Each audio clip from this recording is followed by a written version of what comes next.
проблемаңызды ешкімге айтпаңыз. Қазір қайғыратындардан қуанатындар көбірек болып тұрған заман болып тұр ғой. Мен ақ емес, мынау да қиналып жүр екен ғой деген секілді. Басыңызға түсіп жатқан қиыншылықты ешкімге айтпаңыз. Ешкім бәрі шешіп бере алмайды оны. Оны шешетін Алла тағала. Қолыңызды жайыңыз. Түндерде тұрып, проблемаңызды Алла тағалаға айтыңыз.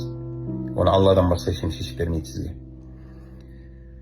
Шағымданғаннан пайда жоқ деген келеді. Адамдарға әлсіз жеріңізді көрсетпеңіз. Қазір әлсіз жеріңді көрсе сол жерден тістеп пайдаланып қалатын заман болып тұр ғой. Екіншісі, жеткен жетістігіңізді мақтанып ешкімге айтпаңыз.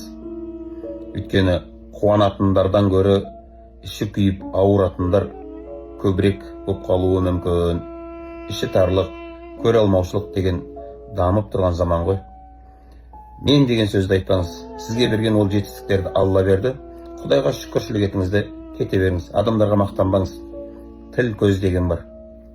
Үшіншісі, алға қойған жоспарыңызды ешкімге айтпаңыз.